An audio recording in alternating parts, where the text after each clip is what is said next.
Welcome to another edition of Under the Tin. Today I'm delighted to be welcoming Yawar Abbas, who is the Head of Sports and Events at Manchester City Council. He's Chairman of the North West Counties Squash League and an England Squash Board member. So Yawar, great to have you here. Thank you for taking the time out of your day to join us. Can you give us a bit of background about your journey through squash and your into your role at Manchester and within UK sport? Great stuff. Hi Jethro, thanks for having me. How long have you got for my journey in squash? Because it's been a long one. I've been involved in the sport that and still am for I started at 8 and I'm in my 50s now. So it started with me going to the local leisure centre when Mum and Dad went shopping and wanted to find something for me to do. So me and my brother were dropped off at Stockton YMCA in Teesside and to do a pay and play session effectively, and spend 2 hours there running around behind the courts playing a bit.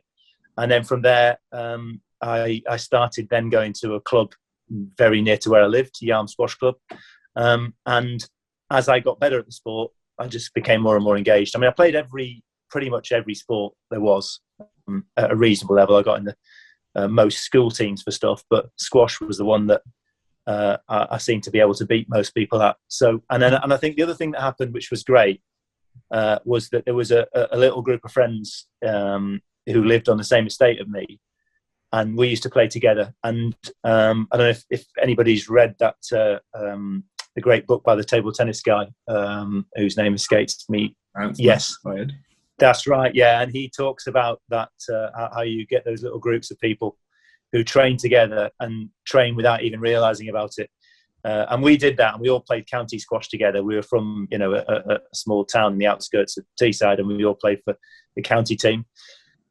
I carried on playing, got in the England team as a junior. My dad started driving me all over the country, playing every junior tournament there was. Played a bit at uni, and then went to play sort of semi-professionally, did a bit of the tournament circuit, never graduated to PSA, but there was a decent domestic circuit I played, and then got a coaching opportunity, which we discussed when we were just chatting on the preamble, and it was a secure revenue, secure income. And I think it's for a lot of young players, you get the opportunity to get a secure income which isn't dependent on you continuing to win matches and all the travel. And I took that, and that was great for a number of years, probably 8 or 9 years. And then Manchester won the bid to host the Commonwealth Games and wanted to grow the sports that were in the Commonwealth Games in terms of development programs. And I did a pilot program with Manchester, which worked really well. We got a lot of school kids involved. And then from that, they advertised for a job with England Squash and Manchester to be a development officer. And I applied for that and then stepped out of coaching into development. That was 2000, ahead of the Commonwealth Games. And then since then, I've done various roles at the council, but always had some kind of involvement, even through events or development with squash, and obviously national centres in Manchester now as well. So I've got quite a strong connection with England Squash, being based in the city, and we've hosted 3 World Championships, multiple PSA events. So I've been a director on those at different times. I've been on the board of those different times, still delighted to be connected. And then just latterly, I've become a bit more involved in sort of the administration side and board side. So I'm chair of North West Counties League, which is a really big league in the UK. And World's biggest, right? Well, yes, we do like to use that strapline, world's biggest league. So we've got 22 divisions of 14 or so clubs in each, probably 14 in some of those, 12 or 10 in others. But we've got a lot of clubs. And I'm also currently on the board for England Squash as well. So kind of can't poke from the outside. I'm in the kind of running of the game as well. So it's been a good journey. I still play as well. So I still play Masters squash. So that's been great as well. I should also mention that I've got 2 kids who both play the game. Well, they're not adults now, but they both went through that kind of journey as well, of playing local club, And they both still play now. I'm pleased to say, nearly 26 and 24. So a boy and a girl both still play the game. So I must have done something right, hopefully, in bullying them into playing squash. So yeah, they're still involved. So yeah, I'm embedded in the sport. Absolutely. No, you really are. Done some wonderful things up there in Manchester. So, I mean, actually, I'd just love to touch upon that because presumably with some of that development work done with Nick Taylor around the Commonwealth Games, and I remember what a vibrant, thriving junior scene that was there. And I guess now with your role as chair of Northwest Counties, a lot of those juniors that maybe came through those programs are still involved. And like, do you see that early development work having probably had a massive impact? The fact you have got 22 divisions, which is phenomenal. But yeah, do you want to just go into a bit more detail about that development program? Yes.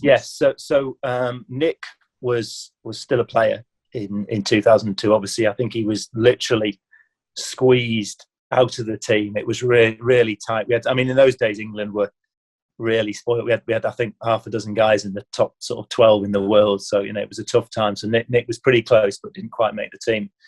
And then once he retired, we were delighted to involve him in the programs, and he was amazing because he's such a leader and such a great example in terms of a role model for the kids. So he got a great program going.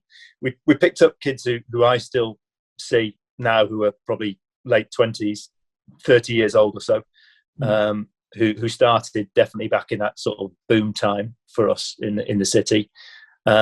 We've had some really good programs. The actual programs in Manchester, if you think about the actual city, that the number of clubs we have, we only have sort of 4 clubs within the boundaries of Manchester who are absolutely closely connected.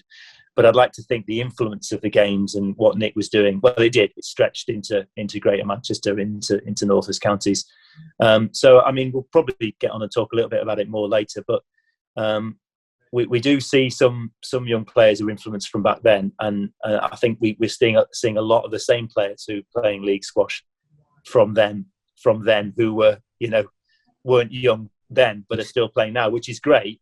But how we bring in younger players to play league squash, I think, is part of the challenge for the sport. So I think part of it is the junior side, and we've got a reasonably healthy junior side at a lot of clubs.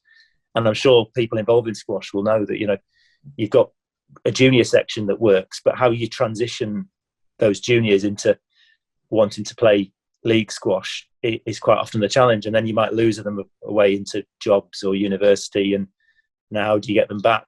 So I think, it's a challenge which I don't have the solution to, but, we have some good experiences along that route. I mean, what drove that success then? Was it council funding, or was it just enthusiasm, or was it a combination of multiple factors back in the day? Yeah. So I think those two things you mentioned, so a bit of council resource, but I really think the hosting of an annual event, national championships we had every year, we were punctuated with a few international events and a world championships, as I said, with 3 world championships. But we had an annual event on the glass court in Manchester with some of the best players in the world. So you think back to Peter Nicholls' day, and obviously John White as well, and you had Lee Beechell and James and Nick Matthew latterly. So we had and all the female players as well. We had phenomenal female players, Laura and so on. So we had a world-class event every year, which we were able to focus our development programs around. And I think, and I've talked about this a little bit with major events, the glass court, when we get people to see the glass court, young players who've not maybe seen the sport on a pedestal in that way, it's so inspiring. And I think the more people we can get in to see the sport played like that, the more go away and go, you know what, that's what I'm shooting for as a young player. And I think the problem with the perception of squash quite often is that it's in a box at the end of a corridor in the leisure centre or at the club. It's a secondary build stuck on the side of a rugby club or a cricket club, which it just is what it is. That's what a lot of our facilities are. Some of them are better than that, but none of them, or very few of them, have a glass court which is on a pedestal with 1,000 people around it, all watching and cheering. And I think we did that every year, and we had a load of kids who came through and looked at that and thought, that's where I want to be in 10 years' time or 5 years' time. And I think that inspiration is key to the success. And we built that around having an annual. And we're not doing the national. We haven't done the national championships recently. And I think that the problem for us now is that we were in a kind of sweet spot for the sport where we had so many British players who were the best in the world that we could put that international event on, and you were watching 3 or 4 of the top 10 in the world in the men's game and the women's game every year anyway. So what I'm trying to do now in Manchester is make sure that we host an international event every year. So the PSA event we have each year, sadly behind closed doors last year, and we're hopeful that this year we'll be able to get some people in to watch. But again, it's not easy getting events on at the moment. But I'm hoping to build our squash program and enthusiasm in the area, the league as well, around that event that happens every year that brings some of the best players. And in a way, the fact that it's not a world championships is quite good for the British players, because we've got we're probably a silver is kind of a second or third tier PSA event, which means the Brits, the likes of Declan and George and Patrick and SJ and so on, actually will go deep in that event. If it was the best in the world, you'd be watching 8 Egyptians in the semi-final, So I think hopefully we can get that event embedded in the kind of annual events program for squash players in the Northwest. Great. Well, let's talk about the game at a national level then. Obviously, we're still emerging from a COVID pandemic, but where have you seen, I guess, over your squash career, ultimately, you've been involved for 30 years. Where do you see the game being at the moment, kind of nationally? And where do you think we're at? Yeah. So I think we're in quite a tough place. I'm not going to try and hide from the fact that the demographic of people who are playing is getting older. But I think that needs to be measured against what a lot of other sports are feeling as well, particularly racket sports. So I think a lot of formal sport is feeling a squeeze because the way people consume physical activity and sport has become different. And I think they want something that's quick and short and easy. They don't want to give up a night. They're not maybe as interested in the social side that kind of got me involved in the sports at the start. They want something instant, and I think it's more difficult. Even 11-a-side football, football on a national game, there's less people wanting to play in teams and give up a day at the weekend to do that. And the other racket sports are still trending higher than us in terms of participation numbers, but they're on a downward trend. So your badmintons and tennis and so on, downward trend. So it's a tough position we're in. So I think that the way we've got to try and position it for us in the sport, if you're looking for a way out of this, is to play on what our strengths are. And I think we've got some really positive things to push around the sport. The fact that it can fit into a busy diary for people. You can get a game in and a quick drink afterwards in not a long space of time, and it's a great workout. So how we position that and get that back in the kind of consciousness of the nation, which we're definitely not in the minds of people nationally. I think counter to that, internationally, the game feels like it's getting a bit of traction. So I know that you hear a lot of people talking about how great the game was and how you had a world tour and so on that was brilliant and you could make a lot of money. And I think actually internationally the game's quite healthy. We've got a truly global tour. We've got amazing status in the female game as well as the men's. So we're an equitable sport and that kind of side. So I think it feels like an exciting time internationally, but a challenging time nationally. Mm-hmm. And I mean, as you touched on some of the issues we're facing, but it's competing against screens as well, isn't it? At a junior level, it's trying to grab kids' attentions. It's competing against esports. but that is, your role within UK sport. You are obviously seeing that across other sports, right? It's not just us, and I know you've clearly alluded to it in the football, but how do you think we're faring compared to the other sports in that sense? I think we don't have a high profile amongst kids, and I think, as you said, the screen esports is taking a chunk out of the market, definitely, to the point where I think that they're talking about Olympics and esports and so on, which kind of amazes me, but that's where we are with it. I think the challenge we have is visibility, but the opportunity we have is that I do feel that the game can be communicated almost like a video game because of the setting that the best players play on. It feels like you're entering into a video game almost. The way the court looks now, World Tour finals, it looks absolutely incredible. You're effectively walking into this box and you're playing with a ball that can look like a tracer bullet. So I think visually we can look modern, but it's how we get that exposure. So I think the game does and it goes back to what I said about young people, everybody seeing the game, how it's played internationally and seeing it up and close and seeing it on telly and being amazed by it, because it's an incredible thing to see. I know from bringing guests to the squash, and we had a couple of hundred people from we had a UK sport conference at one of the World Championships, and so it was all the other event managers across the sports in the UK all coming in for a tour of the event venue, and then to discuss business for the year. And then part of the evening was to go and watch some squash. And so many of them the next day were saying, I never realised, I've been involved in sport, I never realised how incredible squash was when you see it. So the challenge is getting more people and getting, our people who are enthusiasts in the game, taking their colleagues, their family, their friends to watch the game, and hopefully they go away with a perception of it, which, I think it does look great. There's some issues with the sport and how it's played, but it still looks really good. Well, let's talk. I know we've had some interesting conversations about 2020 and some of the, rugby sevens, some of the stuff that's going on with basketball, almost shorter form versions of the game. And I know you had some thoughts, and I mean, do you want to just give us some of your feedback? Yeah. So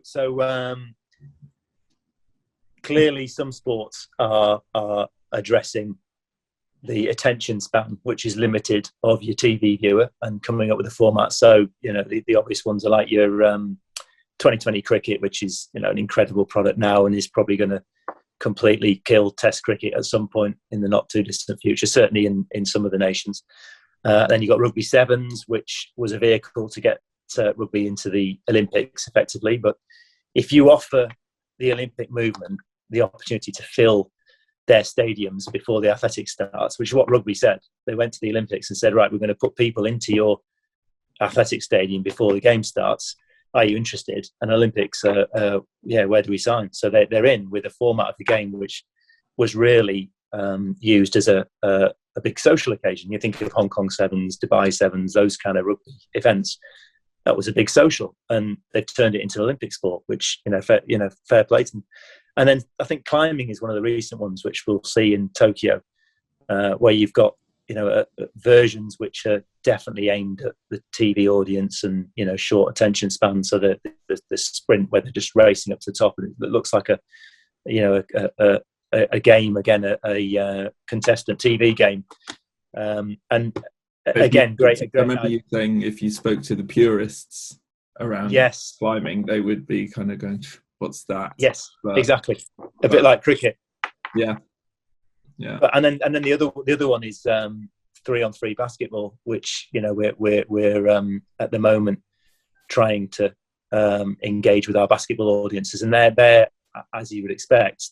There's the kind of purists who are saying, well, basketball is 5 against 5 on full court, and 3-on-3 is a practice game.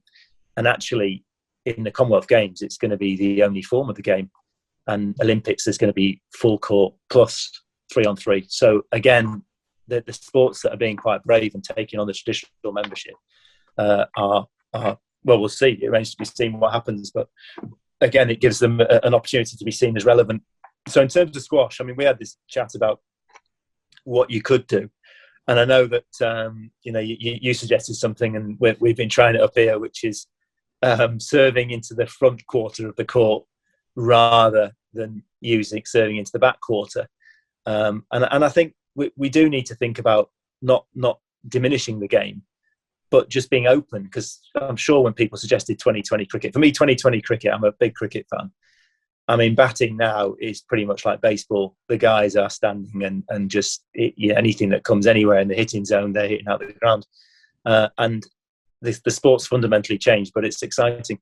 So I wouldn't want to discount anything. I'm not suggesting serving into the front is necessarily the right one, but I think we should be open to say, why can't we change some of the things that were traditional and play with them and stick with the main format of the game for competition, and then try other things. Well, it was interesting. I think we've got a wonderful product in the same way that purists around Test cricket would say Test cricket was a wonderful product. Yeah. But I remember all the queries when you went from 15 to 11, and then when you went from best of 5 to best of 3 at Canary Wharf. But then having been a spectator at Canary Wharf on the best of 3 shootouts, and seeing matches go on over an hour and the tie breaks, it can be phenomenal. I think you're right. It's not about fundamentally changing the game, is it? It's just being open to different versions of the game. And I know you've been talking about kind of 3-man teams as well, haven't you? Even at league squash level, and lessening the impact on people's. It is just making things more digestible, isn't it? And lessening the impact on people's lives, but still delivering that kind of bang for your buck, if you like. Yeah. So it's interesting you mentioned the 3-man teams. Andy Whip, who's a friend of mine, he posted something on Squash Mad, I think, about the Super League, which was a 3-man team format from years ago. And I think he must have been young at that time and probably came and watched a few. And I was managing a team in that league. You probably played, in fact. One. Yeah, I did play one. Right, yeah. But the beauty of that was that you had 3 in a team. The whole match took place on one court, and it was point to rally to 9. So actually, the evening was done in 2.5 hours or 2 hours. But that absolutely worked for that, and you understood. There wasn't something going on another court, which I think is sometimes an issue for National League, where you're watching a game and then you win both matches, and then you hear from the other court you've lost both matches, and I think you saw the whole match take place in front of you, which was great. So interestingly, we are shooting for a comeback in North West Counties League on the 24th of June.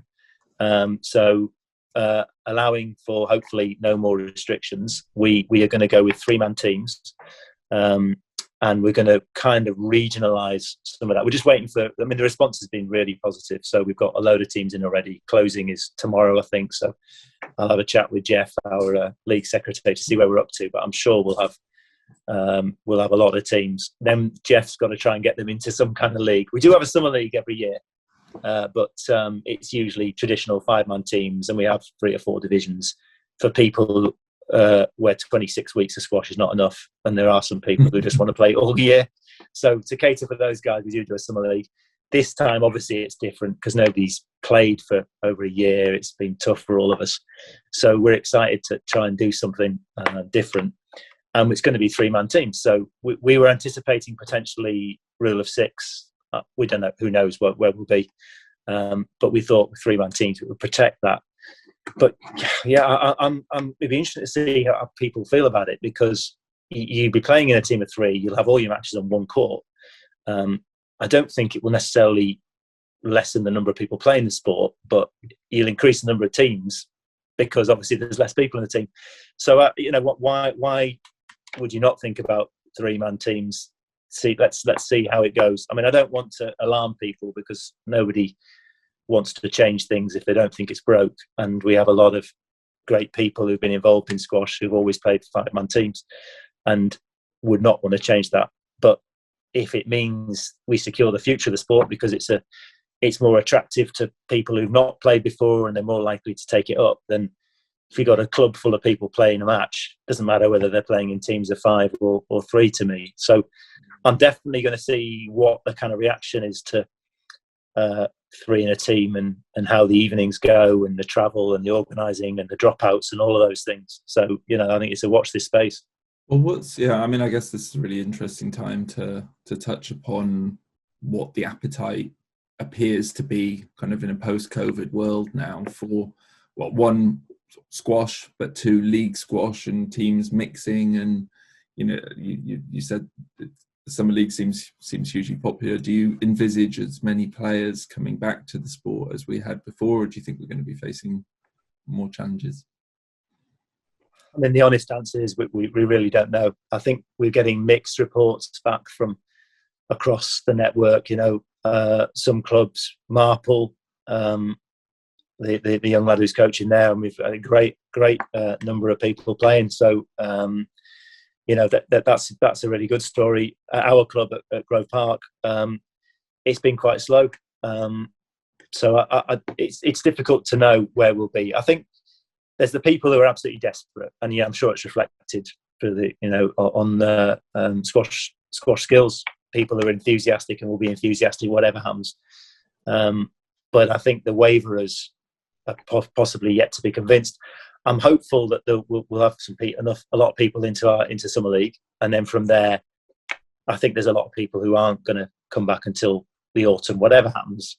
And we all hope. We hope there's a latent demand that's built up over this time, and people have missed playing sport. But I think for all of us, across the other sports that are working, we're seeing kind of encouraging noises. But for most of those kind of winter sports, we just won't know until it comes to affiliation time. We can only put everything in place to get people to come back safely, and then hope that they do. But it's been a long time. People have done other things and possibly found things that mean they won't want to come back. So hey, we just want to put out everything we can and support people and be as supportive to the clubs and the organisers to make it easy to get back into playing. No, well, I know firsthand, having seen how your committee works, there's a very, very determined group of people who want to do the right thing for the sport, and to hear that you've got such a so many people signing up to the summer league, I guess is really encouraging, because we are bouncing back at the wrong time, really, aren't we, as a sport coming straight back into May. We've got another few months, but interestingly, the stats on looking on squash levels, there's just started to tick up this week really nicely. Almost doubled the traffic on the site. Competitive matches are coming in, so it's boding well. It'll be really interesting to see how the next few months do pan out. But I mean, in terms of you touched upon the demographics, and I've seen it in Welsh League. I'm playing the same people in league that I was playing 20 years ago, and there's a handful of youngsters coming through, but it is a problem, isn't it, in league squash? And even that's Premier League. It's the same players in the Premier League that were almost playing 15, 20 years ago, and you'd like to have thought that we would have been playing second division now, but it's not quite the case, is it? And it is an issue. I mean, it's nice. It is, and I think that's a double-edged sword in many ways, because it's great that you can continue to play the sport, and I think this is one where we need to emphasise that actually the fact that a lot of the same people are playing is great, because I've got loads of friends who played football when they were younger and can't play now because they've got dodgy knees and they've got cricked this and that, and they wouldn't want to dream doing that, so they've taken up cycling or something safer. And similarly with a number of contact sports, you cannot play into later life because your body just can't take it.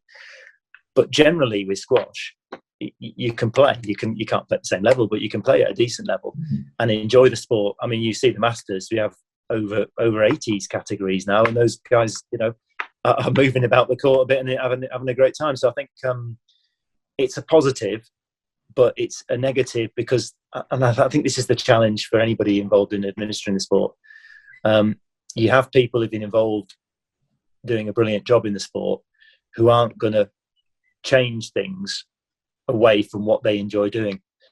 So just as an example, that the guys who there's a club that folded who now play out of our club at Grove. So we've got 10 teams. We did have 10 teams. Who knows what we'll have when we come back? So 8 Grove Park teams and 2 Stockport teams. And the Stockport lads basically said they're not going to play 3 man in a team because that's not proper squash, and they don't want it too far to travel to just play. So they enjoy the fact the night takes about 5 hours and you don't get home till after midnight. Whereas any kind of person coming into the sport will go, what, you start at 7? Yeah, I might play at 7 o'clock. I might play at 10:30. I might be hungry at the start of the night and not have anything. I might eat and then have to go on court first. And clearly, that's not an easy sell. And I've done it as a coach. You say to people, well, you're good at sport. You should join the teams. And then they play and they didn't enjoy the experience for one of those reasons. But getting people who for them, that's what they want to do. And that's what they've always done. To change is a challenge, and I've been thinking about that with the guys on our committee and how we nudge to make those little changes to say, you know what, we need to be attractive to new members. I know that you've got your circle of mates and nobody's stopping soon. You're still going to be playing, but actually, we need to think about that other people who want to come in. Let's get some different players into the sport. Let's integrate, and there's always some juniors popping about, but I sometimes think about those, the guys who maybe are coming back into it in their 30s or mid-20s who played a bit, family just starting to get a bit older, they can now play, you've got a bit of time. How do you encourage them to play the sport? And if it's not attractive to them, they're going to not play it. So I think, we've got to work with those people who will. And I'm lucky in that I've got guys in the committee who are up for change and are up for having that conversation. Things like the 3-man team. We have one court for a lot of clubs in North West counties, which one court for 5 matches is a long night quite often. So how do we change that? And that's you need to have the right people. And I think we've got that in North West. That demographic you touched upon, were the ones who played a bit in school or played little bits as juniors and then come back. So I mean, you've got that demographic. You've got the brand newbies, haven't you, as adults post-university or kind of university level. And then you've got juniors, right? Those seem to be the kind of the key areas. But what do you think, what's your take on kind of bringing beginners into the sport at kind of an adult level later in life? What do you see the typical challenges as being? And so but before we get into the challenges, I've kind of changed my view on this in the last 8 months, because if you'd have asked me about what where the future of the sport is, I'd have said wholly within the club side of things, but actually there's a significant number of people who play across the leisure. There's quite a lot of leisure centre players, so and they've got a lot of and this is another issue around facilities and whether local authorities can even afford to open centres, for swimming, for squash, for anything, which is going to be a challenge as well. But assuming we do get the majority of those back, or at least a significant number, there are people who will have one partner, they play so and so from work, and if that person can't play, they don't play. So I think how we encourage them to find a network of outside of that one person. And I'd have said, get them to join a club, but some people just are not going to be interested in that, but still love the game. So what really struck me was that we did a get back into squash. Sorry, no, get back into squash. We did This Girl Can at our club, and it went really, really well. We've got a cohort of women and girls who play, and we're not converting them all into members because they're not interested in being members. They get 2 hours, an hour and a half of squash once a week, and that's what they enjoy doing. And they love the game, but they're not going to become members. So actually, if that's what they want out of the sport, then let's find that as a product that you can get involved. And they don't. It's not one player. They're playing with a group, and they turn up. There's a nice social side to it, and they get a great workout. And similarly, they get back into squash that I started mentioning there as well. We've got a group that just want to turn up, and there's a coach there. They pay and play, turn up, they play a bit. And they might never convert to be members who play team squash, who who identify as part of a club, but we should still be engaging with those people because they enjoy the sport. The other successful thing that's worked at our club was we've engaged with a local company who employ a few thousand people locally, and they book 3 courts every week from 4 till 7, and a group of them come down, play, and they don't particularly socialise with the rest of the club. And they're quite a tight group. You can hear the work-based conversations going on in the changing rooms, and they're all there's a hierarchy within the group. The guys who can play a bit and the guys who can't. But they pay us £5,000 a year to use those courts, and they really enjoy it. They get a good turnout. And I think we may have converted one of them into a member. A couple have brought their kids down to be involved in the junior side of things. But again, that's what they want out of the game. It's an after-work activity on Wednesdays, which absolutely works for them. And that's, as a sport, we need to be ready with those offers for people who aren't necessarily going to full hook, line and sinker for it like me and you did, and be involved in every waking hour thinking about squash, which some of us do. So but that's fine. That's what they want out of the sport, and we should be able to give them that. Yeah, no, it's a really interesting one to try and figure out. I mean, in terms of funding programs, and how is squash doing, I guess, kind of at a national level compared to other sports in terms of access to funding and kind of creating these initiatives and promoting these initiatives at this stage? How do you see it? Yeah, I mean, to be honest, not great. I think because we can't do the numbers quite often that some of the other sports do. So when you're facing a crisis as a nation in health and fitness, and a crisis that's been absolutely highlighted by the pandemic, and the fact that we are a nation that's unhealthy and unfit meant that we had a higher mortality rate than equivalent countries, which is awful to see. That the kind of turning those numbers is not going to be done with a sport like squash. So we're working with the initiative like Park Run, and then we've got a big initiative. We just applied for a big grant from Football Foundation around active through football, because those are the kind of sports where you can really turn in the big numbers and make the big impacts. So we as a sport, we know that we're not going to get millions of people doing couch to 5k. We know we're not going to create a movement at those sort of levels. So what we can do though is some really good targeted activity. So within the team I work in, we now have a side which is around health and interventions and prescribing of activity, rather than just a medical response to illnesses and and being overweight. And I think squash can play a part in that, and that's what we're trying to do, to say actually there's versions of the game which are great fun. We just talked about those, and you can get a good social side out of it, and something that you will be able to do for a long time. It's not something that you can only do when you're young. It's a sport that you can engage with. But I think in terms of the big numbers, a lot of where the focus is for us as a city is around how we're going to really turn the ship in terms of addressing big numbers. So I think there's a niche definitely in there, particularly when you've got great facilities like we have at the National Centre and Northern as well.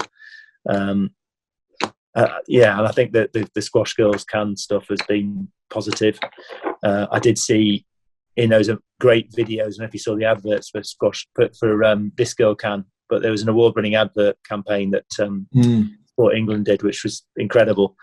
And they did have some squash in there originally, but then it seemed to disappear out of there. So I think we can play a part in it. We've just got to make sure we get the right partnerships and activate the opportunities at those clubs to say, this is something different and great fun. It's not just a case of, hammering out another session on the bike or the running machine, or, getting steps in on your walking around the block. You can actually do something that's engaging and fun and learn a skill as well. So but it's not going to be big numbers of grant funding in the same way as some of those other sports.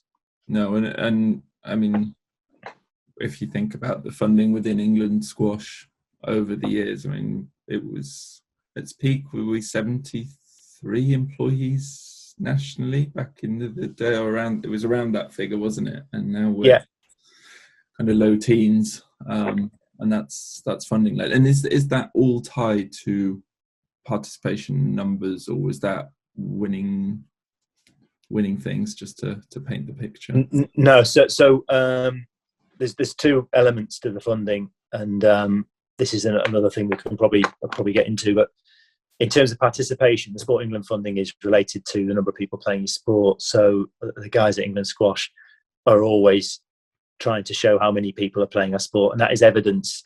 So every governing body will wait for when the Active Live survey comes out, and basically it tells you how many people are playing your sport, and therefore what kind of funding you're going to be getting over the next cycle. So it's I mean, it's not an absolute science, but that's pretty much. And it's been tough for us because that's gone down. I've seen people saying we're around 200,000. Still, it's not bad relative to a lot of other sports that get some decent funding. That's adults, so over 16s playing twice a week, I think. So 200,000 is pretty good. Yeah, I mean, in terms of participation numbers compared to other sports, obviously, when you compare it to football, cricket, rugby, obviously great. So it's actually higher than rugby. Yeah, that's what part, because rugby is I mean, juniors. I mean, I go to the club at the weekend, and literally, as far as you can see, you've got junior rugby going on the fields. Literally, it's just that it goes into the distance of kids running around doing rugby, and all the 4x4s are in the car park picking them up when they're ready to go, which is great to see. So you've got a lot of activity, but then the conversion to adult playing is not brilliant, and I think that's the challenge in the game. I've worked with the rugby guys, and they want to get more people playing the sport for longer. We've got a great retention within the sport, and people, we've talked about it as a negative. People are still playing. They were playing years ago, but that's actually quite good. So we do have a decent number of people who play the sport.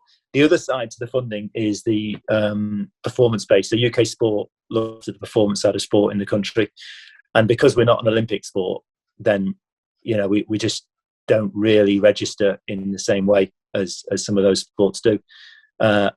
We are a Commonwealth sport, which makes the Commonwealth Games important. And it's interesting that the level of Commonwealth Games now relative to World, when we did the Commonwealth Games in Manchester, the final, I think, was Jonathan Power against Peter Nicol, which is probably number 1 and 2 in the world. In Gold Coast, was it Paul Cole and Joel Makin? No, James, I think. James, of course it was. Yes, I can't forget that. Yeah, James. But I mean, at that time, what were those ranking in the world was probably 10, and I don't know. I mean, obviously great players, but relatively speaking, the Commonwealth Games is not as tough. So maybe we'll get medals still in the Commonwealth Games without really being a superpower in the world like we were, the home nations. So I think that there will still be funding because of our Commonwealth Games status, but it's difficult with UK sport because Olympics is where it's at. So I work in a world where we've got skateboarding talking to us now because they're in the Tokyo Games. So you're going to have skateboarding. I haven't had a conversation with breakdancing yet, but I assume that's coming at some point. Yeah.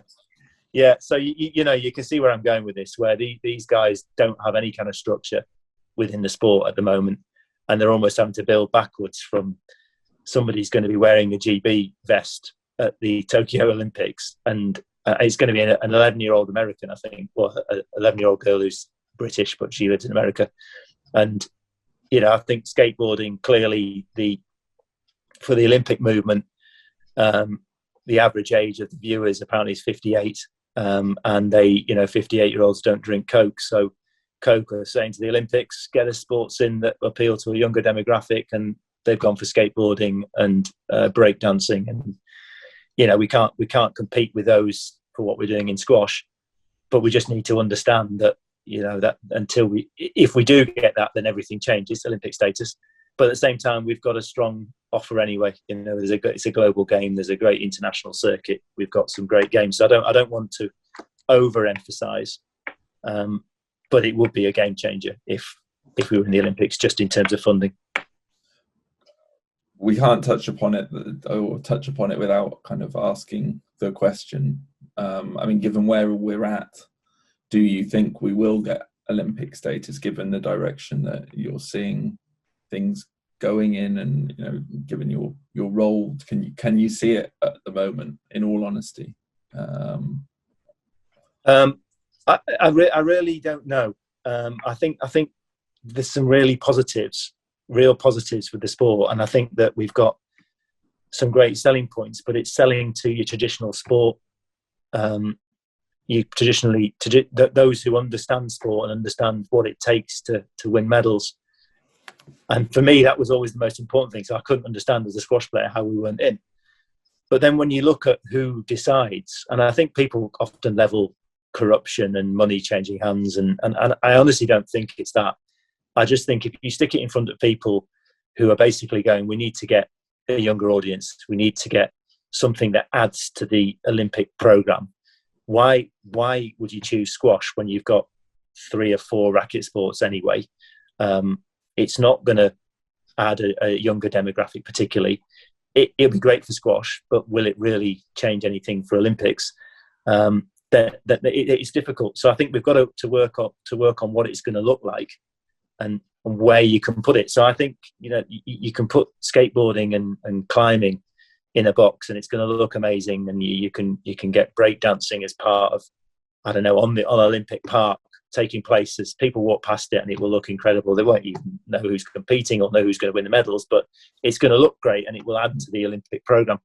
So what we can do with the glass court, I think, can add to the Olympic programme. We've just got to try and promote a version of the game that will be attractive to them. And I know I'm not saying it's easy. So I really don't know. I don't think anybody knows. It's going to be difficult, but I think we've got to come up with something that means they want us as part of the programme. And, that might be selling, like rugby did, the game into a compartmentalised product that actually works and does something for the Olympic movement. And I honestly think it's quite simple for them. They just want something that adds to their programme, or adds to the demographic or appeal. And what I mentioned about the sport feeling like a video game that you step into, that for me is what we can sell. And the other bit I haven't mentioned yet, but I can't think of many sports where you've got a female contingent who are Muslims who are bossing it. I mean, they are not. I always think back to the I don't even know what event it was, but there was a female runner running in a hijab, and she ran in like two laps after everybody else, and everybody was saying, "Isn't it great that somebody with that background is competing?" The women who are playing for Egypt are not just competing; they are beating everybody, and they come from an Islamic background, which for me, there's no sports, I don't think, that are being bossed by Muslim countries, which are huge across the world. So you think of the kind of oil nations that could get behind that side of the sport. It's a positive image of Islam and females in a Muslim world. That you think of the Etihad group that own Manchester City, and that's very much about how we perceive the culture in Abu Dhabi and positive messages, because they're always going to run out at some point. They're trying to promote holidays, and it's the same with Saudi. You can see the adverts on telly now about promoting the Middle East as a tourist destination, and I think that image of Islam is really positive in squash. And if we could harness that and say, look, you can, these countries are producing the best players in the world, then that could add another angle to it. Women competing on an equal footing with men, all that's positive as well. So there's some work to do, but I don't see it as impossible. It's going to take some work there. Yeah, it takes some thinking. Yeah, absolutely. So let's just come back to, obviously we touched upon the struggle for funding a little bit within the sport right now, and then your role within North West County Squash League, and there's a group of people there who are giving up their time. You're not being paid for that role, and I just wonder what I want to bring this back to the people listening to this. What we can do to help the sport to bounce back. And in the conversation with Zena, she talks a lot about volunteering and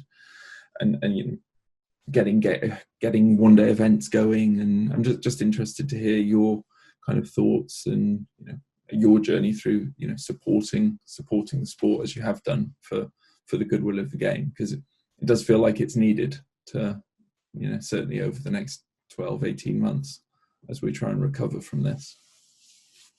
I think it's understanding. I mean, the guys that work with me on the committee, and it's great to see them even during this time. We've had good attendances at all. I mean, we had you as a guest, didn't we, on one of the meetings? Yes. And I mean, it's a good group, and they all give it their time, as he said. And I think it's sometimes the funding in sport is helpful, but also it then sometimes skews those people who gave up their time for free. And I think this is it was a good example with athletics, where they had an amazing culture within the sport of coaching, and we had it in squash as well. I think to a degree, you had coaches who would give up their time free and organise junior sessions and so on. And then the funding came in, and then suddenly some people were paid, and everybody started saying, "Well, when am I going to be paid?" And I think that we're probably going to have to start thinking about who organises those junior sessions and those junior clubs and gives it their time, and what motivates them to do it, because they're not doing it. They're not getting paid, and they're not doing it for money. There is your club coach, and I think that's absolutely a professional role which needs to be fulfilled. But within each club, we need to identify those people who will give it their time. Quite often, it's people with kids who are playing in the junior side of things. But how do we enthuse them? What is it that motivates them? And I think quite often you can look at that around their own status within the club, and the fact they have a position of responsibility, or is it being able to be involved in the decision making process within the club or the county, or even attend events, so you can do those kind of rewards as well, I think. So it's complicated, those motivations for volunteers. Quite often they don't want to be rewarded, or it's not being shouted, it's just being recognised within their peer group that they're putting something in. So I think it's making sure you have the right people to motivate, and you have the right people on your committee who will give it their time, and you know how to motivate them. And I think it's a real people thing, and we do have great people in squash. I think that was one of the things that has kept me involved in it. I enjoy the company of the people in the sport, and the variety of people who I spend time with, who paths would never cross in the outside world. It just happens to be that we end up in a squash club together, or on a squash court together, and talking, and you just think, this person is so different to me. It's just but I end up talking to them and sharing things socially, which is the great thing about sport, but particularly about squash. So I think in terms of how we get the clubs bouncing back, the strength for us in North West Counties is the fact that we've got so many clubs that you can play against. So what I wanted to emphasise is, not maybe organising separate competitions, but let's make sure we get the structure back strongly. We have a way of getting promoted and relegated and all those things that keep your season going and keep you engaged. We're getting squash levels embedded into everything that's already in what we do. And I'm seeing, I overhear people from the lowest divisions talking about who they're playing and what they're likely to be in terms of a level the week after, and what so it's clearly engaging in the right way, in the same way that Strava has engaged with the cycling community. I think we've got a squash community who want to know or have an idea of how good they are, how well they played, how much worse they are than they were a year ago, and how much better they are, all those things. So, but I want to do that within a really good framework of the league. So maintain the integrity of promotion and relegation and all of those things. And the other thing that we're doing, which I think is great, we've got your colleague, Richard, coming up with all the players of the week and player of the month, and actually looking at the numbers, because he's run a few tests through on previous months, and the numbers that come out and the way you can kind of create the conversations within the clubs around who's done well and who's done badly and who's improved and how the club's performing as a whole, just creates conversation. And I think within the framework of the league, if we run the league right, then we don't need to organise much more than that, because it's such a big league. You know, you're playing every week for half a year pretty much if you want to. So we've got the basis there. We don't need to do loads more. We just need to get the format right and maintain the integrity of what's been going for 70 odd years. So I think it's all there. It's just getting it back and hoping that people are going to be enthused to be playing again, which I hope they are. I think they are. Well, this seems like a good point to start wrapping things up. We've covered a lot of bases, and as expected, loads of fascinating insight from your kind of unique position within sport and with this love of squash.